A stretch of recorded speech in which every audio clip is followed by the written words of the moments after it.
Alors, bienvenue tout le monde. Aujourd'hui, on a la chance d'être avec Daniel Goldsmith, professeur de philosophie et praticien étudiant en Core Energetics. Bienvenue, Daniel. Merci beaucoup. Donc, aujourd'hui, on va parler de philosophie, mais surtout de philosophie incarnée. Comment on peut vivre, comment on peut changer notre vie en comprenant différemment la philosophie, comprenant des idées philosophiques. C'est vraiment fascinant. On a parlé un petit peu avant le podcast de certaines idées, mais j'aimerais commencer surtout par ton cheminement. C'est pourquoi la philosophie, pour toi, ça a été super important.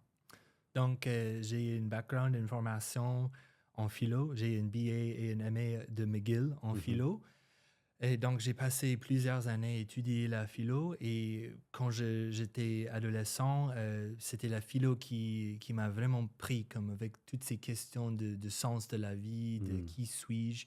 Et donc, j'ai poursuivi ce chemin qui m'a amené des États-Unis jusqu'à Montréal.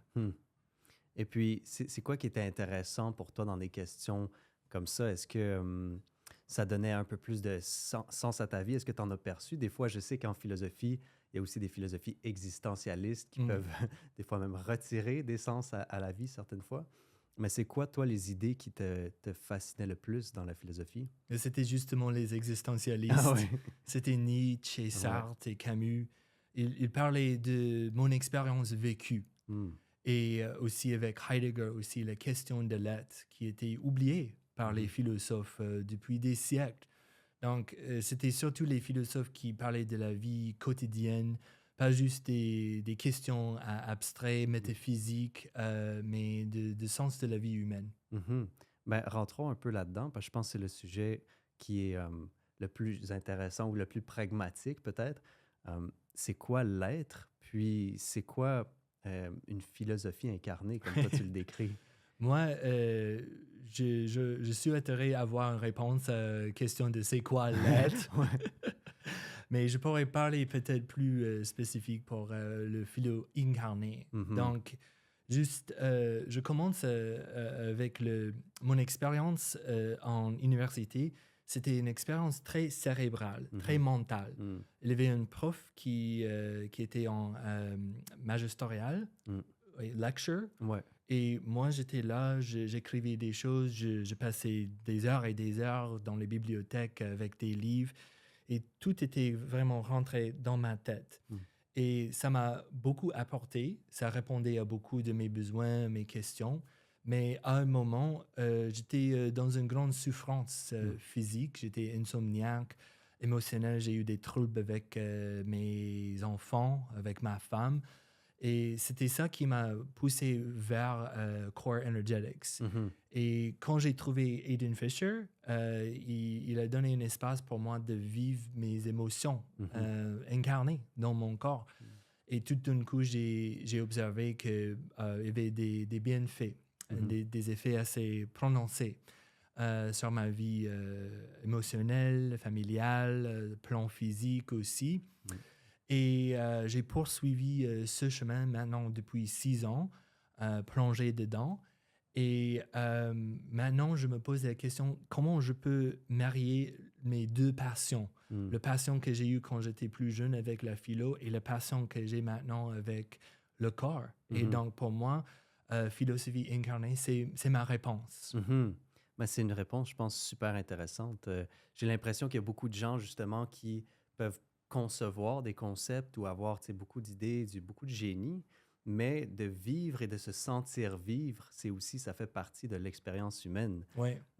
Tu nous as partagé justement un peu plus par rapport à ça avant le podcast, mais qu'est-ce que tu dirais qui est intéressant de transitionner d'un monde peut-être mental à un monde plus incarné, Ouais. physique? Mais je dirais, moi, je le ressens dans mon corps maintenant, c'est la peur. Vraiment. La peur de... Ben,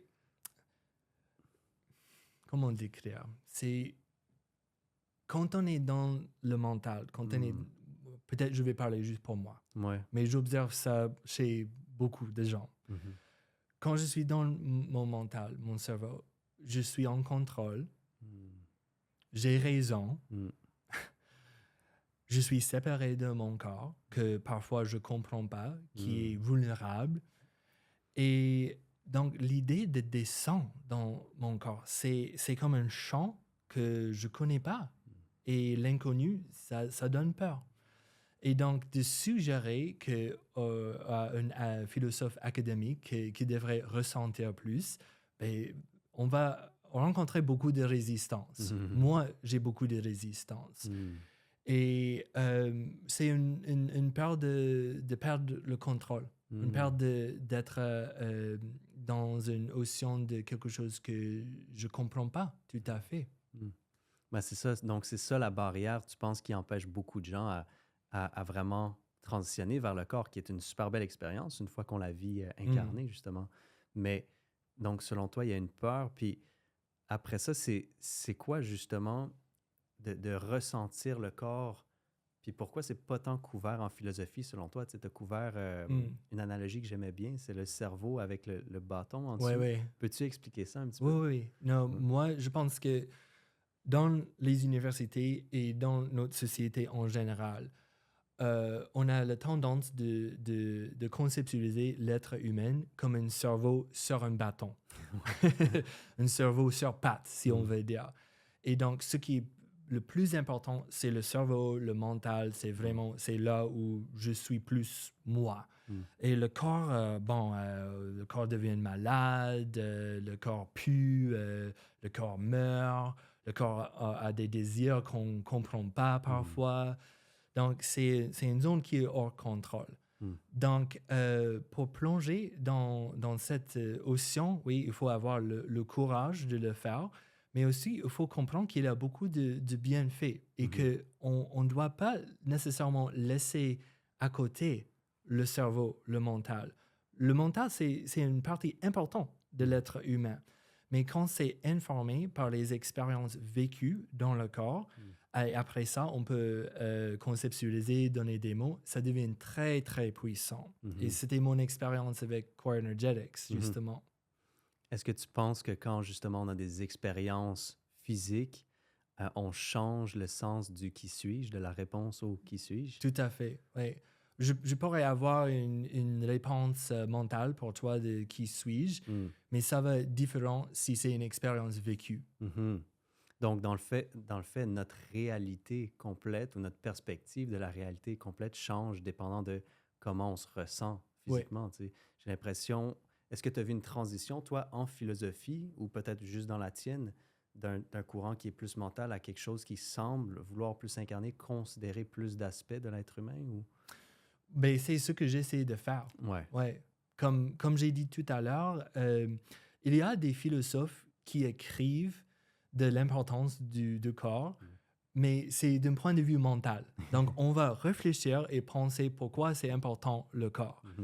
Mais de vivre l'expérience du corps, c'est différent.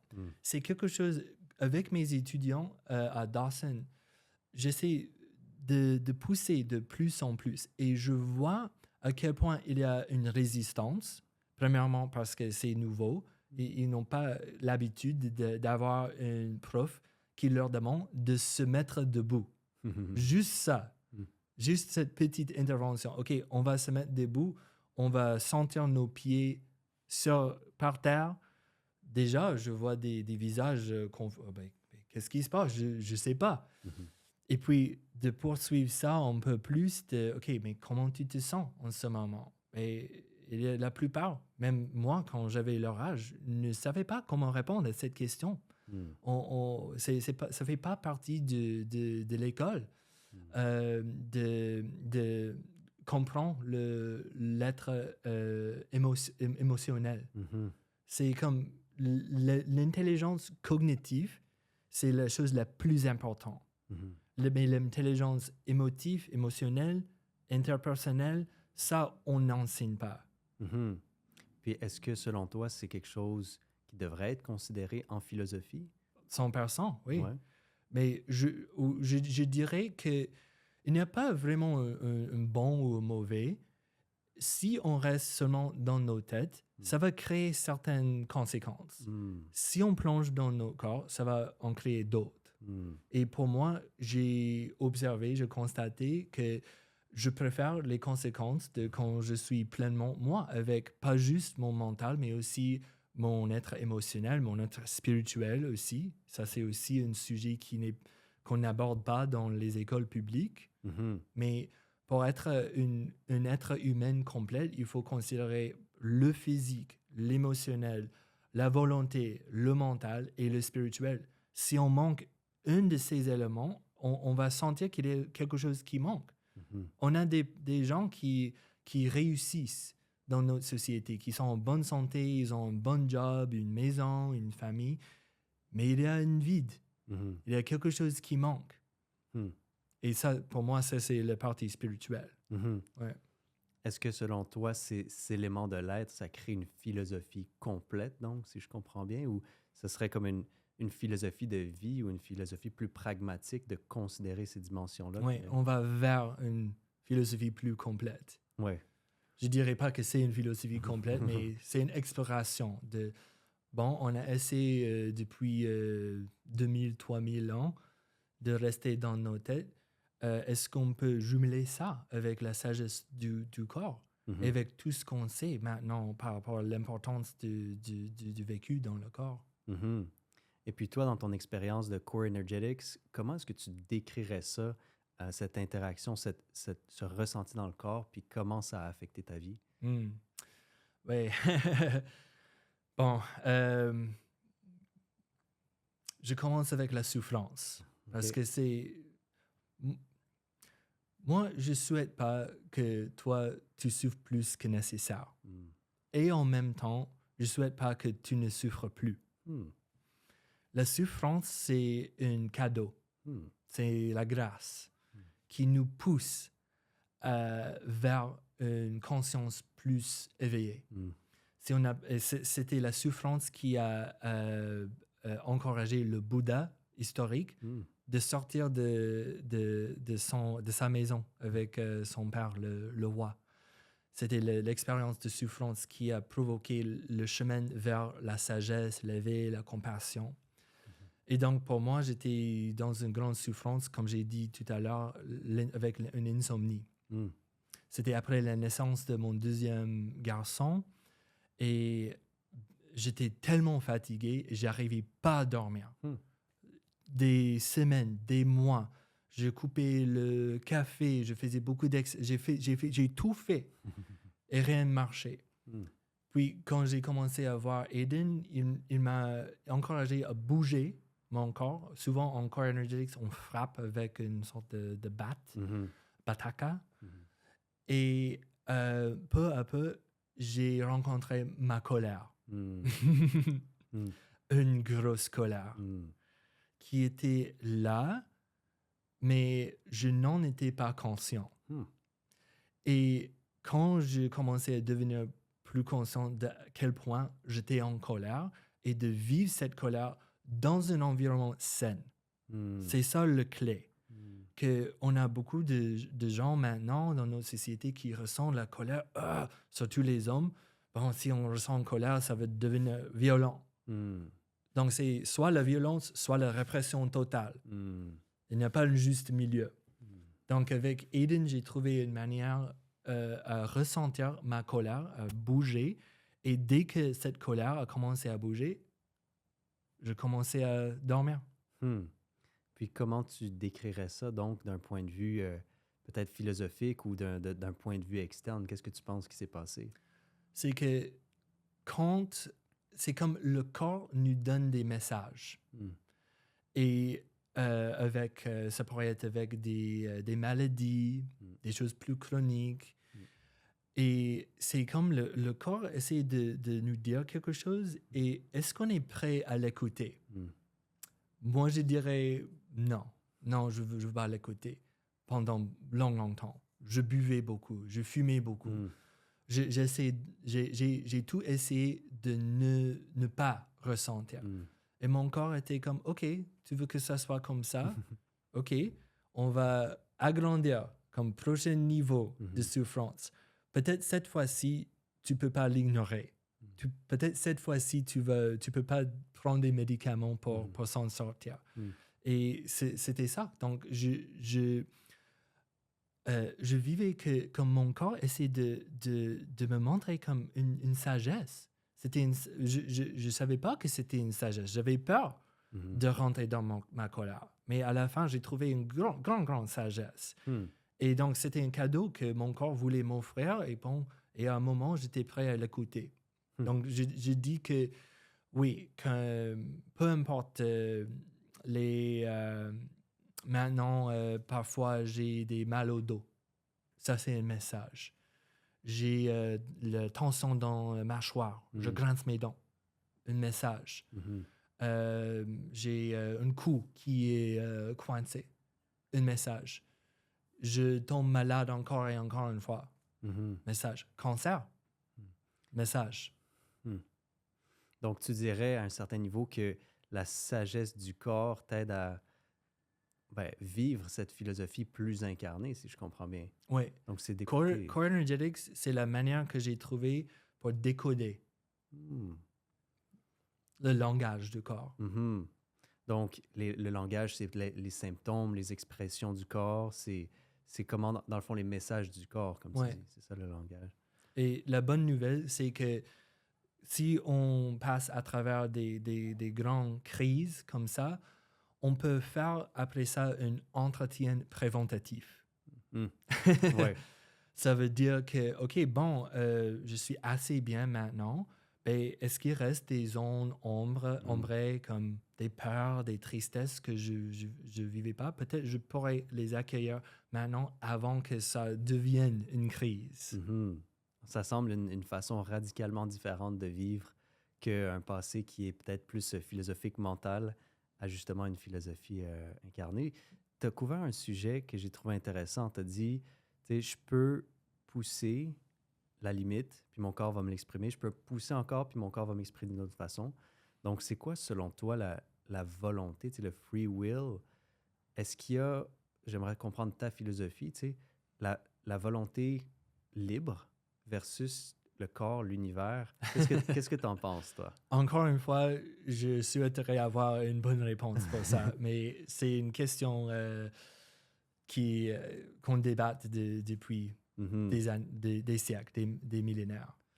Donc, je ne peux pas nécessairement répondre à c'est quoi la relation entre la volonté libre et le corps. Ce que je peux dire, c'est que dans mon cas, je pourrais voir d'une certaine manière, je n'avais pas le choix que de plonger dans mon corps.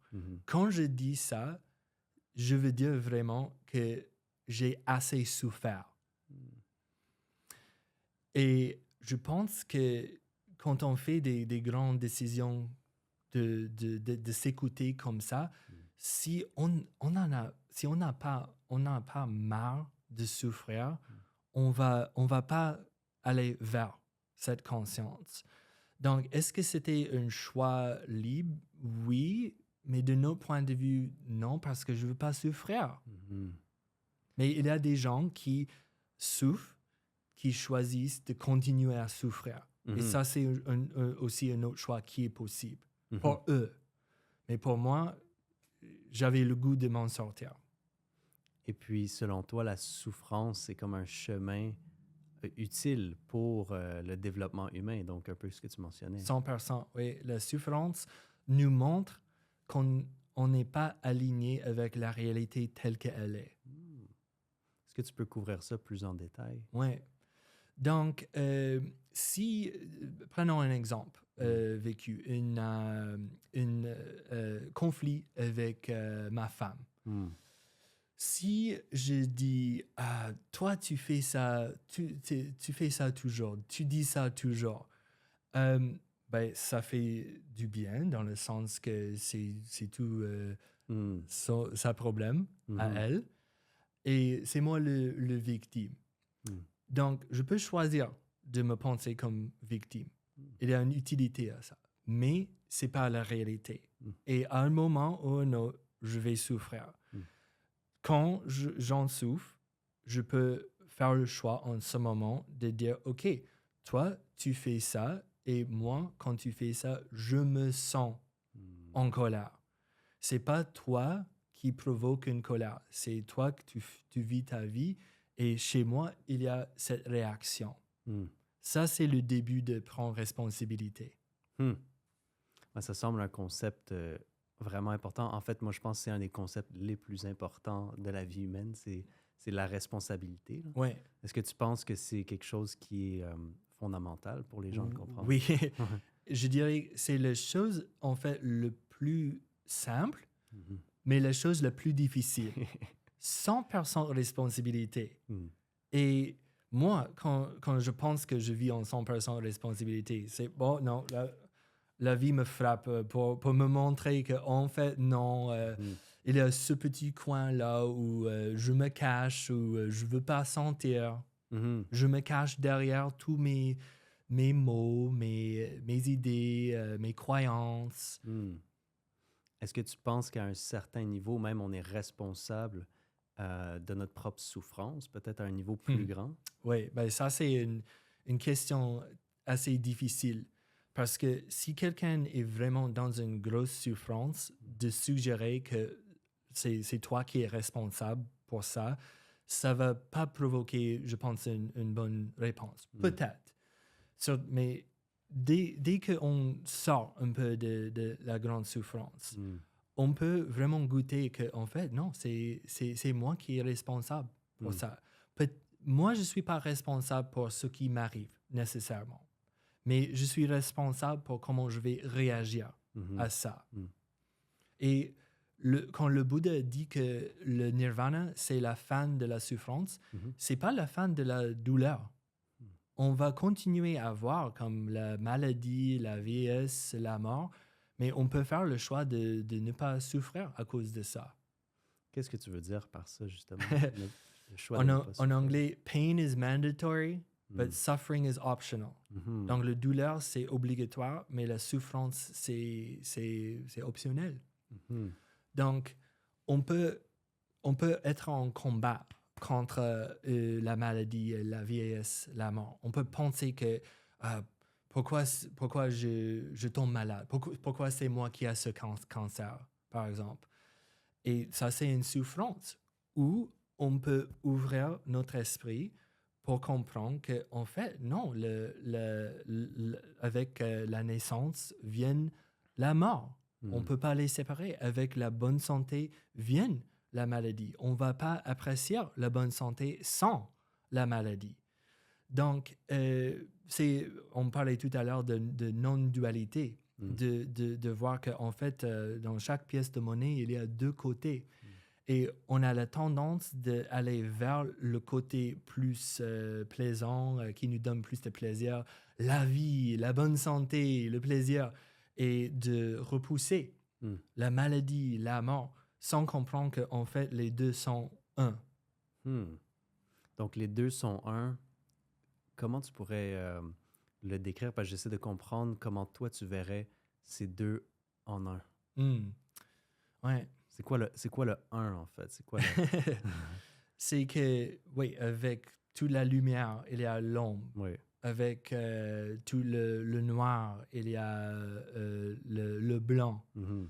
Donc, c'est le yin et le yang, Mhm. le symbole. Ça, c'est une manière taoïste de voir que, OK, même quand tu es dans une grande souffrance, il y a un cadeau. Mhm. Même quand tu as un gros cadeau, il y a un peu de souffrance. On ne peut pas les séparer. Mhm. Même quand tout va bien dans ta vie, il y a toujours une partie qui manque, ou une partie de toi qui veut tenir, que ça continue.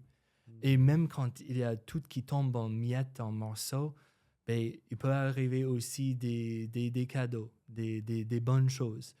Donc, à un moment, on peut cesser de diviser le monde comme ça, entre le bien et le mal, le bon et le mauvais, la vie et la mort, et pour voir qu'en fait, non, les deux font un. La vie et la mort, par exemple, on vit, mais on est des êtres vivants parce qu'il y a des autres êtres qui sont morts pour nous, qui se sont sacrifiés Mhm. pour nous. Je ne parle pas de Jésus. Mhm. Je parle de ce que tu viens de manger pour ton lunch. C'est très pragmatique, mais oui, effectivement, dans le fond, ce que j'en comprends, c'est la vie est une. Il y a pas de, il y a la combinaison des deux dans cette unité-là. Oui, que si je te regarde comme très proche, je vois qu'en fait, il y a aussi la mort qui est là. Il y a la mort des plantes, des animaux qui t'animent maintenant. Et par la même pensée, toi, tu deviens la nourriture pour les autres. Mhm. Tes cellules qui sont en train de tomber maintenant, sans qu'on rende compte, deviennent la nourriture pour les petites bêtes. Mhm. Ou si tu es dans une situation extrême, tu te trouves coincé dans les montagnes. Il y avait une histoire d'un avion écrasé les années 70 où les gens qui ont survécu ont mangé le corps des gens qui sont morts. Et ils sont vivants maintenant, la plupart. Donc, c'était la mort de leurs amis qui ont permis leur vie. Et bien sûr, on ne se trouve pas dans une situation extrême comme ça, mais c'est le même principe. Donc, à un moment, est-ce qu'on peut se poser la question d'où commence la vie et d'où s'arrête la mort? C'est intéressant, ça. Où est-ce que tu penses qu'il y a la transition? Où est-ce que tu penses qu'il y a la limite? Je pense que C'est difficile à... la vie et mort sont des concepts, des idées qui ne correspondent pas à la réalité. La réalité, c'est qu'ils sont unis. Mais on les divise en deux. Dans le mental, dans le fond. Oui. Le problème, c'est le mental et sa perception. Oui. Et non pas la réalité en tant que telle. Et quand on n'est pas aligné avec la réalité, il y a la souffrance.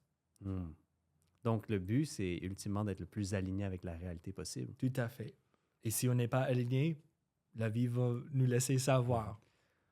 Alors, quand tu dis la vie va nous laisser savoir si on n'est pas aligné, donc, est-ce que tu dirais qu'il y a un tracé de vie qui est déjà pré-tracé? ou... Encore une fois, une autre grande question. Je ne sais pas s'il y a comme un plan divin, mais je peux constater de mon expérience, il y a une citation de Carl Jung qui dit « Quand il y a une expérience intérieure qui n'est pas consciente, ça va se manifester à l'extérieur. Et puis tu vas dire que c'est ton destin. » Ça, c'est une autre dualité, intérieur-extérieur. Moi et le monde. Mais non, on pense que c'est moi qui passe à travers le monde, mais non, on est unis avec le monde. Quand il y a quelque chose qui nous arrive, c'est pas le travail de l'ego qui ont fait ça, mais c'est le travail de parties plus profondes en nous qui nous amène quelque chose. C'est intéressant. J'ai beaucoup aimé l'analogie que tu as partagée avant le podcast de l'eau. Oui. Est-ce que tu peux la couvrir avec nous, justement? Oui. Donc, juste pour citer mes sources, ça, c'est une analogie bouddhiste zen. Okay. C'est de là où je prends. Mais dans le zen, on dit que la vie, c'est comme une cascade, comme une chute d'eau. Avant, on est unis dans le fleuve, dans la rivière. Et puis, avec la cascade, l'eau se sépare, deviennent des gouttes différentes.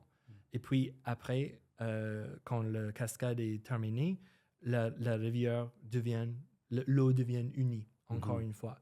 Donc, la vie, c'est comme la cascade maintenant, où la rivière d'où on est venu est divisée en plusieurs parties. Et maintenant, on a cette expérience. Et à un moment, ça va terminer, on va rejoindre la rivière.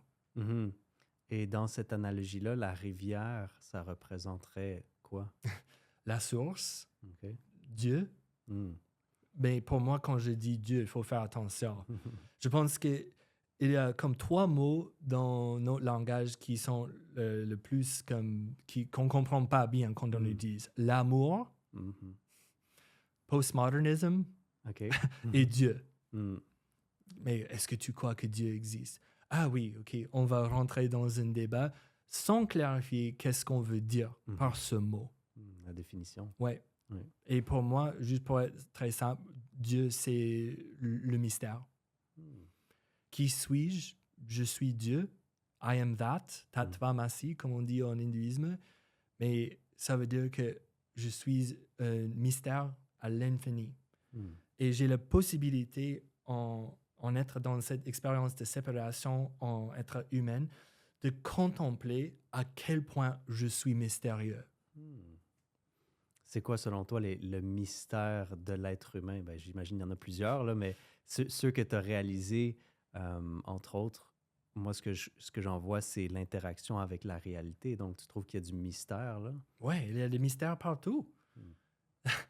Mais comment ça se fait que je mange quelque chose et puis il y a tout cet estomac, système digestif qui sait comment le faire? Comment ça se fait que je m'endors chaque nuit et puis je me réveille chaque matin? Comment ça se fait qu'on existe sur une boule de pierre qui va hauteur d'une étoile et on est juste aux bonnes distances? Je pourrais continuer, mais même les physicists disent qu'on habite dans le Goldilocks universe, boucle d'or. Et c'est tellement chanceux, notre existence.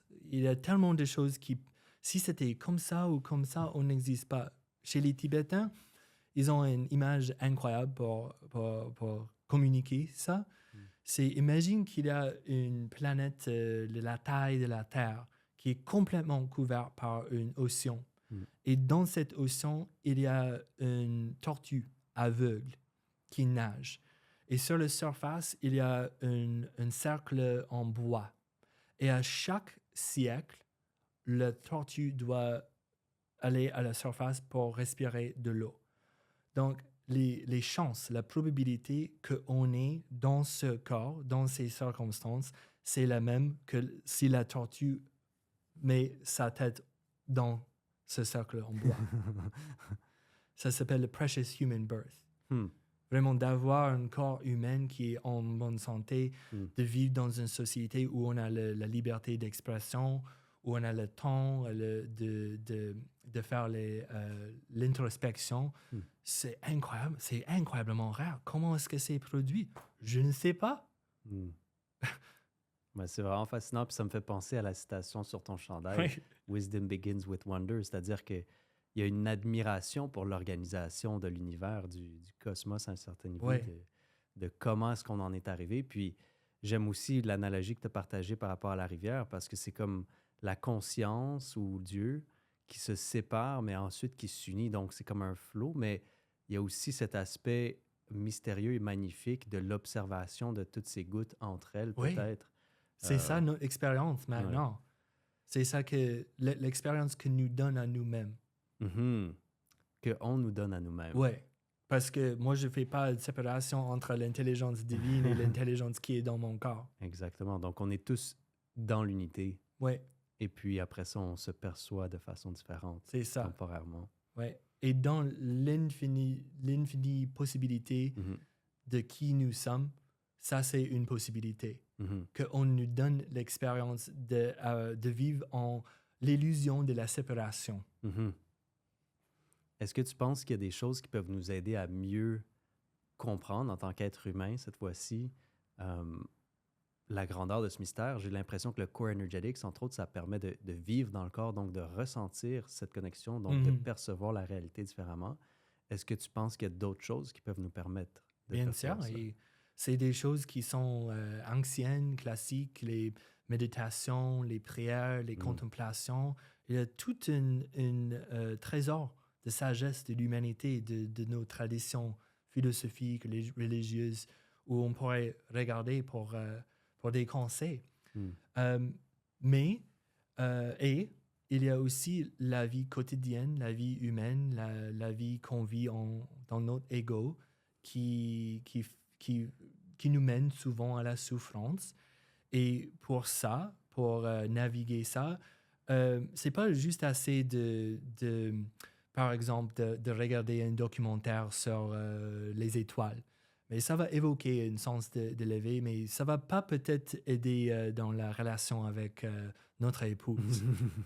Et donc, pour ça, il y a les outils qui sont en Core Energetics, et aussi d'autres pratiques somatiques qui peuvent nous aider à déchiffrer, à décortiquer les émotions qui sont présentes. Et si on plonge dans ces émotions, il y a une sagesse qui est là. C'est en fait la sagesse qui est devenue un peu confus. Est-ce que Ouais, je pourrais je expliquer? comprends, ouais. Ouais. Fait C'est que- comme une analogie de l'eau. Il y a des parties en anglais, on dit un eddy. Ouais. C'est comme une partie de la rivière où il y a l'eau qui circule dans le même pattern. J'aimerais ça couvrir plus en profondeur des analogies parce que je Mm. pense que, ben, comme tu le sais, en philosophie, les analogies sont un outil super puissant pour tu sais, transmettre des idées ou justement transmettre des façons de voir le monde, des paradigmes, des philosophies. Mm. Donc, on a parlé un petit peu de l'analogie de Platon, du mur de la caverne. Comment est-ce que ça s'intègre dans ta philosophie à toi de philosophie incarnée? Donc, l'histoire du caverne, c'est une histoire très connue de Platon. Bref, c'est des prisonniers qui sont dans une caverne et il y a un feu qui est derrière. Il y a des gens qui projettent des images sur le mur. Et les prisonniers, c'est leur seule réalité qu'ils ont connue. Et un jour, il y en a un qui s'échappe ou qui est libéré et qui se rend compte qu'en fait, toute sa réalité était fausse. Et qu'il y avait un feu et il y avait aussi le soleil qui était derrière. Et Platon décrit comment ses yeux, ça prend du temps pour s'ajuster à la lumière en haut. Donc, ça, c'est un bon petit détail pour dire que quand on va vers la vérité, il faut prendre des petites doses au début. Il faut une acclimatisation, comme on fait. Donc, lui, il rentre pour partager la bonne nouvelle et il y a les prisonniers qui le résistent et éventuellement, il le tue. Et ça, c'est un peu ce qui est arrivé au prof de Platon, Socrate, qui était tué par les Athéniens. Donc, pour moi, quand je revisite cette analogie depuis 25 ans et je mine, il y a des couches de sens, c'est très, très profond. Et il y a des films comme The Matrix qui sont basés sur cette idée. Même The Barbie Movie. Ah, ben Il y avait une partie où je disais « Ah, ça, c'est Platon! » Ah ouais? Mais ce que je vais inviter les gens à faire dans la philo incarnée, c'est de sentir vraiment la résistance. Parce que Platon dit dans le texte que les prisonniers, c'est nous.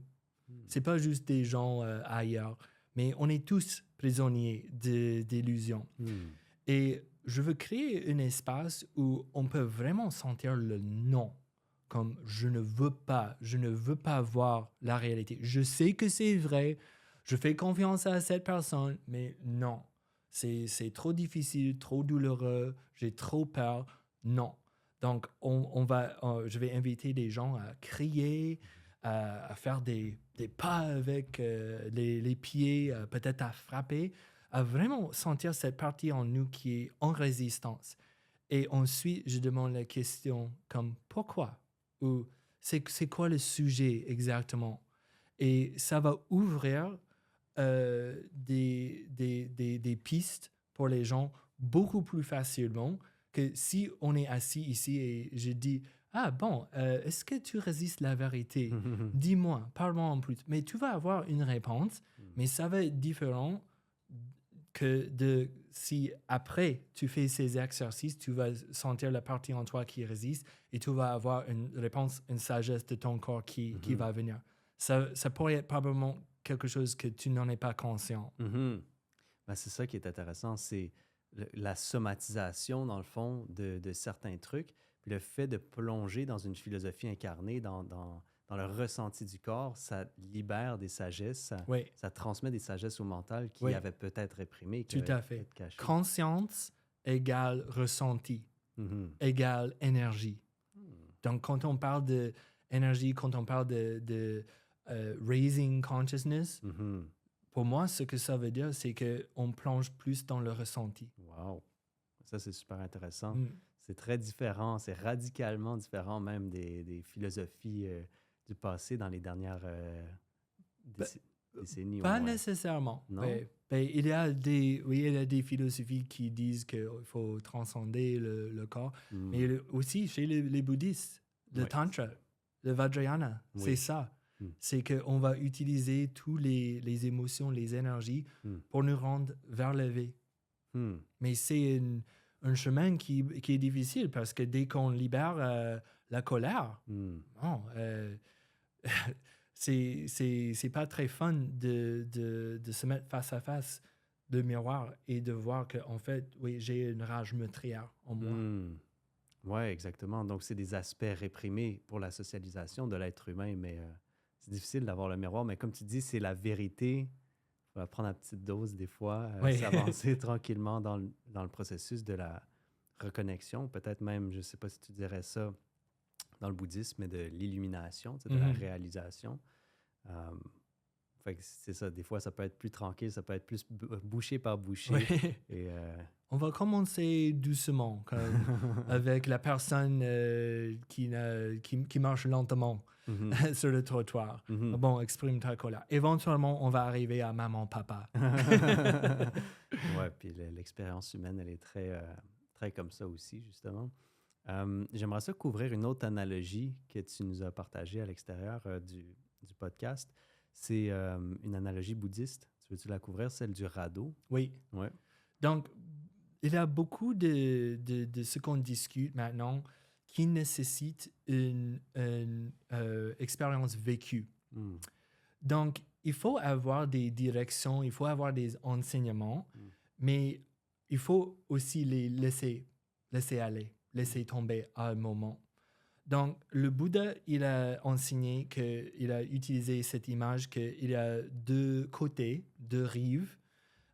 Il y a l'ignorance, l'ego, la souffrance, samsara, et à l'autre rive, il y a l'éveil, nirvana. Et donc, il y a une fleuve, une rivière entre les deux. Donc, pour se transporter d'un côté à l'autre, il faut prendre un radeau. Et le radeau pourrait être fait en bois, en métal, en plastique. Il y a plusieurs manières. Et le Bouddha disait que ces enseignements, c'était comme un radeau. Et il y a d'autres radeaux chrétiens, juifs, quoi qu'il soit. Mais le bouddhisme, c'est le but, c'est de nous mener vers l'autre rive. Mais quand on arrive à l'autre côté, on ne prend pas le radeau avec nous. Ça serait la folie de mettre sur le dos. Mais le grand secret, c'est qu'en fait, il n'y avait pas les deux côtés dès le début. C'était une illusion en fait. Et donc, il faut faire le voyage pour se rendre compte qu'aucun voyage n'était nécessaire. Pourquoi tu dis aucun voyage n'était nécessaire? On est et on a déjà tout. On utilise le mot éveil, l'illumination. On est déjà là. C'est juste qu'on ne se rend pas compte. Donc, le processus dans l'hindouisme, on utilise souvent l'analogie d'une lampe qui est couverte par la poussière. Donc, ce qu'on fait avec le pratique spirituelle, philosophique, core energetics, c'est qu'on enlève la poussière. Il ne faut pas créer la lumière. Elle est déjà là. Il y a juste des choses qui empêchent qu'elle sorte. C'est intéressant, ça. Puis ça m'amène à l'autre analogie. J'imagine qu'il y a un lien avec le contenant et le contenu, justement. Oui. Donc, c'est quoi l'interaction, selon toi? C'est quoi l'utilité de ce radeau spécifique? Donc, moi, j'adore les mots. Je pense que c'est difficile pour toi de voir à quel point j'adore le langage. Et en même temps, comme je viens de dire, il y a un côté qui est comme au-delà du langage, au-delà de la dualité de le langage, parce que le langage est nécessairement dualiste, qui l'expérience de l'éveil, de nirvana, c'est au-delà des mots. Et donc, un jour, un disciple de Bouddha lui demandait, mais si tu nous dis que cette expérience est au-delà des mots, pourquoi tu parles autant? Et il dit, va me chercher de l'eau. Et donc, le disciple va chercher, il apporte une bouteille, quelque chose comme ça, il le donne au Bouddha. Et le Bouddha dit, moi, j'ai demandé l'eau. Je n'ai pas demandé une bouteille. Et le disciple dit, mais comment est-ce que je pourrais transporter l'eau sans un contenant?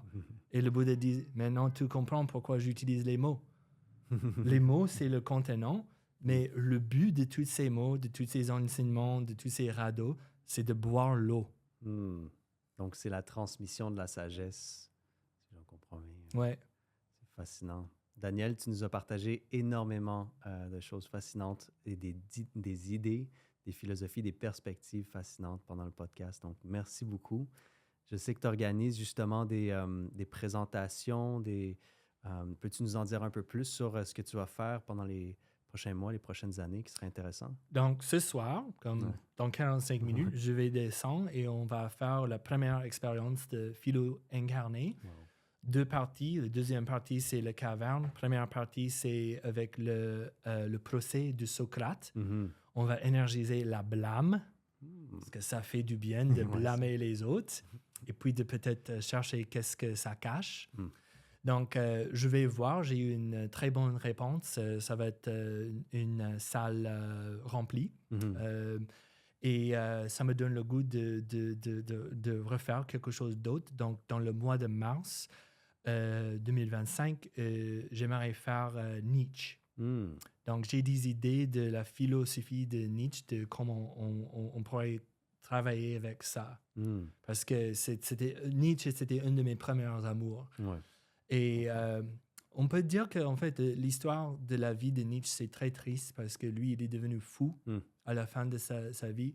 Et moi, je pense que s'il aurait eu une pratique comme Core Energetics, il lui manquait juste ça. Ou bien le tantra, une manière de canaliser toute cette énergie il a eu trop d'énergie que en fait c'est comme plugger quelque chose dans le mur et puis le courant est trop fort. Ça le rendait fou. Donc, oui, c'est ça. Donc, ce que j'en comprends, c'est que tu vas continuer à organiser des choses qui vont permettre aux gens d'incarner, qui vont permettre aux gens de vivre, de ressentir, de se transformer, en fait, à travers ces idées-là, à travers le contenant, le contenu, l'eau. Tu utilises un contenant pour transmettre le contenu. Oui, et c'est ça mon but. C'est ça de prendre mes 2 amours de philo et travail somatique et de mettre en un pour offrir. Ben, merci beaucoup, Daniel, pour ce que tu fais. Où est-ce que les gens peuvent te rejoindre en ligne s'ils veulent connecter avec toi? Donc, il y a une page Facebook Embodied Philosophy Montréal qu'on peut chercher. Il y a aussi le même Embodied Philosophy MTL @gmail.com. Okay. Donc, je vais donner ça, on peut mettre pour diriger les gens. Et aujourd'hui, ça va être en anglais, mais mon intention, ça va de faire des soirées bilingues. Wow! Donc, je ne sais pas si moi, je peux traduire ou je peux avoir quelqu'un qui fait la traduction, mais je reconnais qu'on est ici à Montréal, au Québec, et que pour moi, c'est important de parler en français. Oui, évidemment. Ben, je pense que tu es un pionnier dans ce qui est philosophie. Je pense que tu vas en inspirer beaucoup dans le courant philosophique derrière toi, donc j'espère que tu continues à avoir un impact. Merci beaucoup. On va voir. Merci, Daniel. Merci à vous.